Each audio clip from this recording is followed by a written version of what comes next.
नमस्कार विद्यार्थी मित्रांनो. मुलं ही काही माहिती साठवण्याचं यंत्र नाही.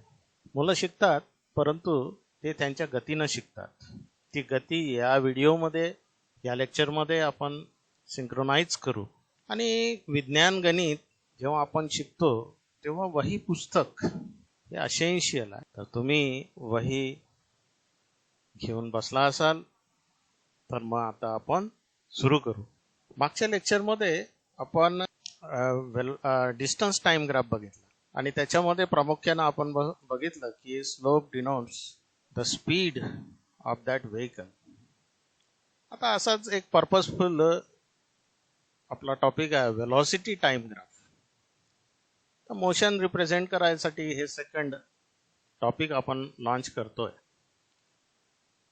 आता या ग्राफमध्ये एक्स ॲक्सिस वर we take time and along y axis we take velocity. Velocity time graph of uniform velocity. Velocity कशी आहे? युनिफॉर्म आहे, म्हणजे सारख्या डिस्टन्स हे सारख्या वेळेमध्ये, थोडक्यात म्हणा की युनिफॉर्म मोशन आहे. तुमच्या पुस्तकामध्ये एक उदाहरण आहे. A train moving with uniform velocity of 16 kilometre for 5 hour. 5 hour म्हणजे प्रत्येक आवर मध्ये डिस्टन्स हे 60 किलोमीटर आहे. Ideally this is happen in case of train or in case of aeroplane. तर प्रत्येक तासामध्ये 60 किलोमीटर जाते. तर ग्राफ आपल्याला प्लॉट करायचा आहे. तर पहिल्या आवर मध्ये बघा, इथं हा आवर आहे. आता हे वेलोसिटी आहे, तर ही तर एकसारखी आहे 60, म्हणजे एक तासामध्ये 60 किलोमीटर, दुसऱ्या तासामध्ये 60 किलोमीटर, तिसऱ्या तासामध्ये 60 किलोमीटर, चौथ्या आणि पाचव्या तासामध्ये. ग्राफ आपल्याला दाखवतो की याच्यामधून एक सरळ रेष जाते आणि मग याच्यावरून आपण एक सिंपल कन्क्लुजन काढू शकतो की जेव्हा वेलोसिटी टाइम ग्राफ आपल्याला युनिफॉर्म मोशन किंवा युनिफॉर्म वेलोसिटी साठी काढायचा असतो, तेव्हा that is a straight line. आणि स्ट्रेट लाईन कशी असते? That is parallel to x axis. So this is the first result. आता to determine the distance travel by train, या वेलोसिटी टाइम ग्राफचा आपला पर्पज काय? तर या ग्राफच्या साहाय्यानं आपल्याला एक उदाहरण घेतलं तर पर्पज आपल्याला कळेल. How will you determine the distance cover by the train between 2 and 4 hours. तर 2 आणि 4 hours मध्ये डिस्टन्स म्हणजे अंतर किती कापलेलं आहे. आता याच्यासाठी आपल्याला थोडं कन्स्ट्रक्शन करावं लागेल. एक आपण rectangle P Q R S घेऊ आणि तो कंप्लीट करू. हा झाला पी क्यू आर एस. आता याची जी हाईट आहे ही पी एस किंवा क्यू आर, इथं फिगर मध्ये दिसते पी एस किंवा क्यू आर. आता इथं ॲनिमेट करायचा अर्थ काय की बा हाईट किती आहे, तर 60 किलोमीटर एवढी हाईट या ग्राफवरून आपल्याला दिसते. आता टाइम इंटरवल तुम्हाला गणितात स्पेसिफाय केलेला आहे. समजा हा T2 वेळ आहे आणि T1. What is T2? 4 hours आणि T1 2 hours. Now find out area of this rectangle. Purpose काय आपल्याला? To find the distance cover in velocity time graph. यासाठी आपण काय केलं की रेक्टँगल काढला. आता याचा एरिया काढू. तर एरिया तुम्हाला माहिती आहे रेक्टँगलचा लेंथ इंटू ब्रेथ.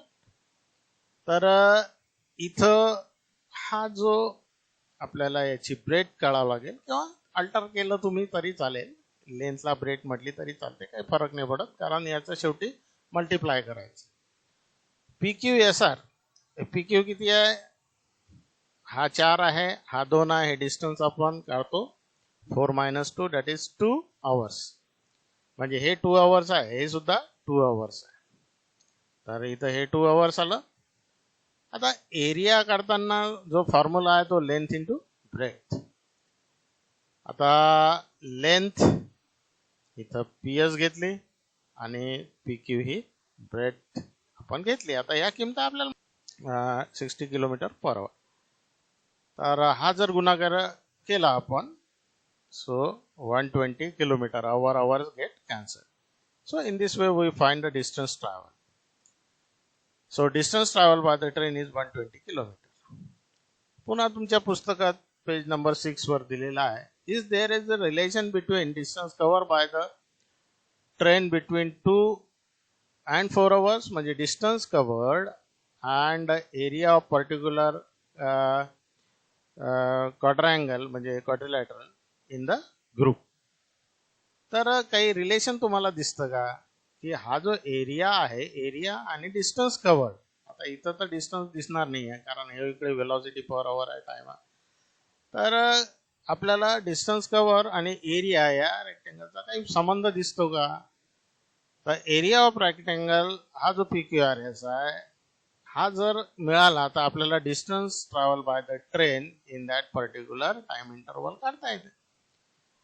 तर इथं आता जसं मागं आपण लक्षात ठेवलं होतं की स्लोप म्हणजे स्पीड, तर आता या वेलॉसिटी टाइम ग्राफ मध्ये लक्षात ठेवा, एरिया म्हणजे डिस्टन्स ट्रॅव्हल, म्हणजे एरिया काढला की डिस्टन्स ट्रॅव्हल मिळतं, वेलॉसिटी. आता ही पक्की बाब आपल्या डोक्यात ठेवायची. What is the acceleration of train? आता ॲसेलरेशन म्हणजे rate of change of velocity. Change in velocity म्हणजे काय? तर final velocity minus initial velocity. आता एक टाइम इंटरवल जर घेतला तर तो टाइम इंटरवल आपण हा घेऊ इथं 4 आवर फायनली स्टार्ट फ्रॉम 2 आवर्स. तर रेट ऑफ चेंज म्हणजे त्यासाठी आपल्याला इनिशियल वेलॉसिटी लागेल. आता वेलॉसिटी आपल्याला पाहावं लागेल याच्यावर. तर इनिशियल वेलॉसिटी P च्या ठिकाणी किती आहे? 60 आणि Q च्या ठिकाणी किती आहे? 60. कारण ही हाईट सारखीच आहे, म्हणजे इनिशियल फायनल सारखीच आहे. आणि टाइम तुम्हाला माहित आहे, जो स्पेसिफाय केलेला आहे दॅट इज 2 आवर.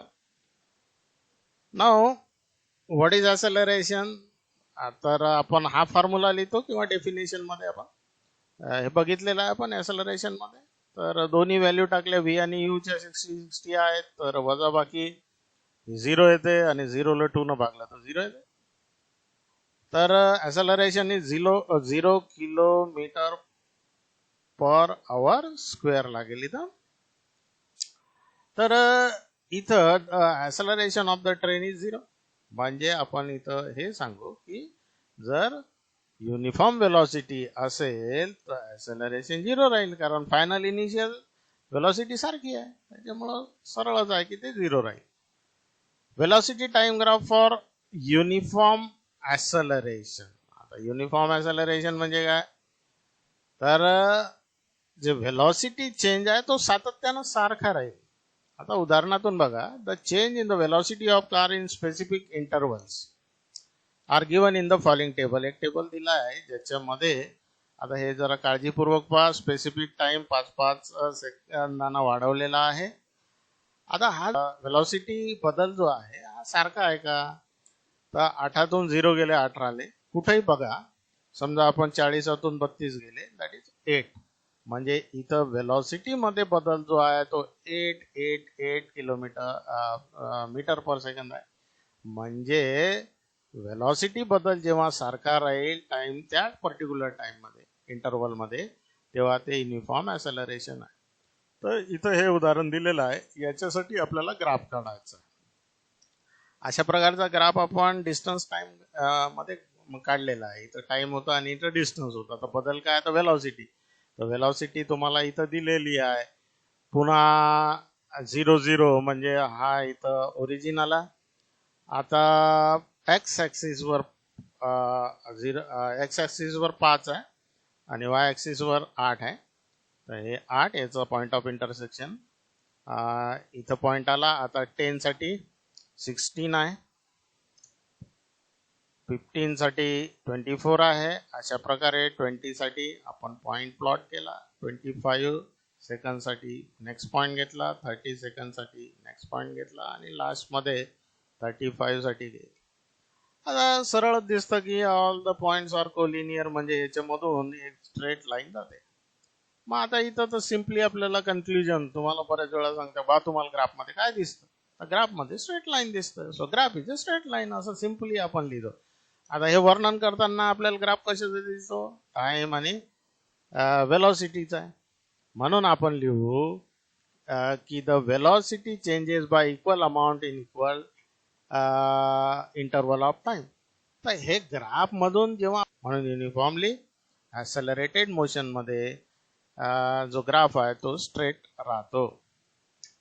आता how much distance does the velocity changes every 5 minute. Velocity मध्ये प्रत्येकी 5 मिनिटामध्ये किती बदल झाला. आता हे समजून घ्यायसाठी आपल्याला एक टाइम इंटरवल घ्यायला लागेल. समजा आपण त्याच ग्राफ मधून एक छोटा भाग घेतला की एक टाइम इंटरवल घेऊ 10 सेकंड टू 15 सेकंड. 10 सेकंड मध्ये वेलॉसिटी आहे 16 मीटर पर सेकंड आणि 15 सेकंड साठी आहे 24 मीटर पर सेकंड. तर आता इथं आपल्याला काय काढायचं आहे, वेलॉसिटी चेंज. आता वेलॉसिटी चेंज कसा काढू आपण, तर यासाठी इनिशियल वेलॉसिटी किती आहे, कारण हा टाइम आपण येतो इनिशियल काही असो, पण पर्टिक्युलरली आपण हे इंटरवल पाहतो, म्हणून पर्टिक्युलरली आपल्याला इथंच हेच वेलॉसिटी घ्यावं लागेल. इनिशियली 16 झाली आणि फायनली ह्या इंटरवलचा फायनल होतो 24 मीटर पर सेकंड. आता चेंज इन वेलॉसिटी म्हणजे शेवट किती होता आणि सुरुवात कुठून झाली, तर फायनल मायनस इनिशियल किंमत टाकू आणि वजाबाकी जर केली तर 8 मीटर पर सेकंड. म्हणजे प्रत्येक 5 मिनिटाला बदल किती होऊन राहिला वेलॉसिटी मध्ये, 8 metre per second in every 5 minutes. अशा प्रकारे आपल्याला बदल काढता येईल. Thus, for all uniformly accelerated motion, the velocity time graph is a straight line. So remember this. This is generalization. आता non uniform accelerated motion, non uniform म्हणजे velocity कशीही बदलेल. तर एक उदाहरण बघू आपण. आता इथं काही उदाहरण घ्यायचं जरूरत नाही. समजा आपण उदाहरण म्हणजे फिगर्स काही घ्यायचे नाही. आता इथं आपण डायरेक्टली बघू. बघा 4 सेकंदात गाडी गेली 20 मीटर पर सेकंद. 6 सेकंदात त्याच्या पुढच्या गेली 10 मीटर पर सेकंड. इथं बघा वेलॉसिटी कमी झाली. नंतर समजा रोड क्लिअर झाला म्हणून पुढच्या 10 सेकंदात वेलॉसिटी वाढवली, ती झाली 30.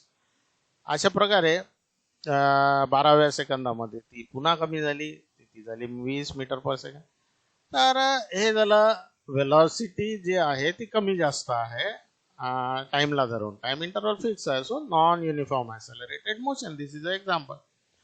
आता याच्यामधून जर आपण स्ट्रेट लाईन काढायचा प्रयत्न केला ते तर काही शक्य होत नाही, म्हणून पॉइंट जोडले. तर आता कोणताही शेप झाला ना हा. आता वेलॉसिटी कशी आहे, समजा वेलॉसिटी इथं आली असती तर ग्राफ वर गेला असता, खाली आला असता. म्हणजे जिथं वेलॉसिटी असेल तिथं हा ग्राफ कोणताही शेप आपल्याला देईल.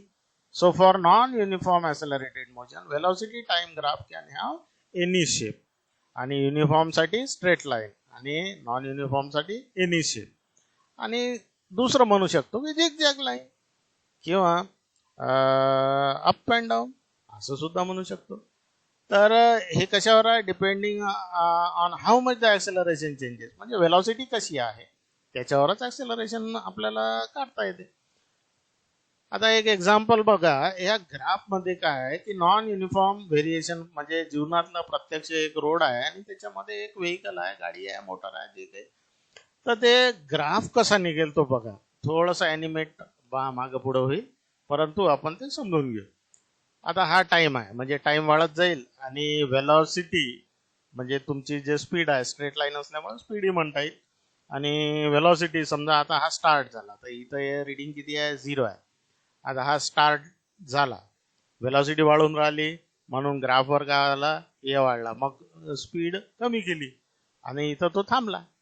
आता थांबल्यामुळं वेलॉसिटी किती झाली 0, जो काही टाइम असेल. आता सिग्नल भेटला, आता तो पुन्हा सुरू झाला, एकदम वेगानं घेतला, मोकळा रोड होता. पुन्हा काही अडचण आली त्याच्यामुळं कमी केलं, पुन्हा थांबून गेला तो आणि मग अजून तो गेला. तर इथं हे अप अँड डाऊन किंवा एनी शेप, हे this is a example of non accelerated motion. अशा प्रकारे आपल्याला ग्राफ तुम्हाला प्रत्यक्ष ॲनिमेट करून काढता येईल. This is a example of bicycle. To determine the distance cover by car between 10 second to 20 second. आता ॲनालिटिकल म्हणजे ग्राफचा जर निव्वळ विचार जर आपण केला तर आपल्याला डिस्टन्स आपल्याला काढायचा आहे या टाइम इंटरवल मध्ये. तर टाइम इंटरवल कोणता घेतला 20 आणि 10. हा झाला म्हणजे डिफरन्स किती झाला टाइमचा 10. तर या टाइम इंटरवल मध्ये डिस्टन्स किती कव्हर झालं हे आपल्याला ॲनालिटिकली काढायचं. याच्यासाठी काय करू की जो टाइम इंटरवल आहे त्याच्यामध्ये आपल्याला रिडिंग माहीत पाहिजे वेलॉसिटीची. त्यासाठी आपण हे जसं 20 सेकंदामध्ये वेलॉसिटी आहे 32, 10 मध्ये 16, याच्यासाठी हे घेतलं. Velocity of car is continuously changing. एकसारखे सातत्यानं बदल होत आहे. In such a case we find average velocity in given time interval. तर डिस्टन्स काढून राहिलो आपण. ॲव्हरेज वेलॉसिटी काढायसाठी आपल्याला माहित आहे की ॲव्हरेज म्हणजे काय की सरासरी आपण घेतो, 2 रिडिंगची बेरीज करू आणि 2 रिडिंग आहे म्हणून 2 न भागू. तर इथं हे जे आहे हे आताच आपण पाहिलं, तर बेरीज केली आणि 2 न भागलं. आता जे ॲव्हरेज वेलॉसिटी आली 24 मीटर पर सेकंड. आता ॲव्हरेज वेलॉसिटी म्हणजे ॲव्हरेज स्पीड म्हणा, distance cover by divided by time taken. आता आपला इंटरेस्ट आहे की डिस्टन्स, यासाठी आपण ॲनालिटिकल फॉर्म्युल्याचा उपयोग करून आपण हे काढून राहिलो का डिस्टन्स किती आहे भाऊ. तर डिस्टन्स कव्हर म्हणजे आता क्रॉस मल्टिप्लाय केलं तर ॲव्हरेज वेलॉसिटी इंटू टाइम, हा क्रॉस मल्टिप्लाय केलं गणितात आपण करतो. तर इथं ॲव्हरेज वेलॉसिटी आताच काढली आणि टाइम इंटरवल तुम्हाला माहिती आहे का 10 सेकंड. हे असं उत्तर आलं 240. फॉर्म्युल्याचा उपयोग, ग्राफचा उपयोग करून आणि फॉर्म्युल्याचा ॲनालिटिकली आपण जर पाहिलं तर डिस्टन्स आपल्याला त्या गाडीनं या टाइम इंटरवल मध्ये किती काढलेलं आहे हे सांगता येते 240 मीटर्स. आता दुसरा प्रयत्न करू की बघ ग्राफिकली आपल्याला काढता येईल का. तर हे सुद्धा काढता येते. याच्यासाठी आपण काय करू की त्या ग्राफवर draw perpendicular on x axis at 10 metre 10 second आणि 20 सेकंद याच्यावर आपण काय काढले की एक्स ॲक्सिसला परपेंडिक्युलर म्हणजे वाय ॲक्सिसला पॅरलल रेषा काढली आणि आपल्याला मिळाला एक क्वाड्रिलॅटरल ABCD हा क्वाड्रिलॅटरल मिळाला. आता या एरियाचे आपण भाग करू, कारण इथून ए पासून जर आपण परपेंडिक्युलर टाकला AE तर आपल्याला 2 एरिया मिळतील, इथं 2 रिजन मिळतील. एक तर आहे रेक्टँगल आणि एक आहे ट्रायंगल, राईट आहे. आता या पूर्ण रिजनचा एरिया काढतो म्हटलं तर हे आपल्याला करायला लागेल area of triangle plus area of this rectangle, म्हणजे या कम्प्लीट रिजनचा आपल्याला काय मिळेल एरिया मिळेल. आता हे 2 जे एरिया आहे हे आपण काढण्याचा प्रयत्न करू. याच्यासाठी ट्रायंगलचा तुम्हाला माहिती आहे हाफ ऑफ लेंथ आपला base into height, so A into B.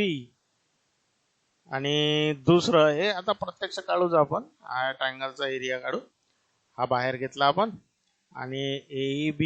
आता AE किती आहे बघा, AE जर पाहायचं असेल तर हे 10 सेकंद इथं, आणि B आपल्याला कुठं पाहावं लागेल, इथून जर B सुरू केलं तर हे 32 अजून 16 गेले 16, म्हणजे या दोन्ही किमती आपल्याला या ग्राफवरून काढता येतात. हे इथं टाकल्या आपण. तर ह्या टाकल्यानंतर आता बे पंच 10 किंवा बे आठी 16 काही करा, भाग द्या 2 न आणि मग उत्तर किती येईल? 80 मीटर.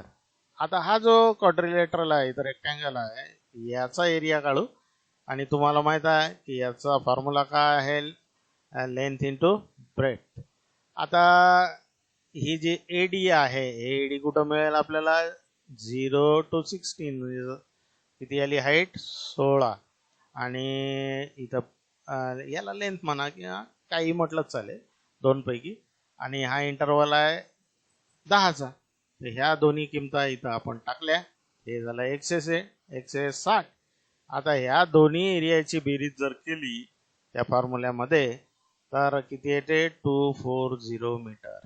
म्हणजे बघा, ॲनालिटिकल काढला तो 240च होता, आणि आपण एरिया काढून म्हणजे ग्राफचा उपयोग करून एरिया काढला तो सुद्धा 240 मीटर होता. तर area under the velocity time graph जर आपल्याला काढायचं असेल तर आपल्याला इथं काय काढावं लागते किंवा काय मिळते? That gives the distance cover. म्हणजे हा जो पर्पज आहे व्हेलॉसिटी टाइम ग्राफचा, जर आपल्याला काय मिळवायचं असते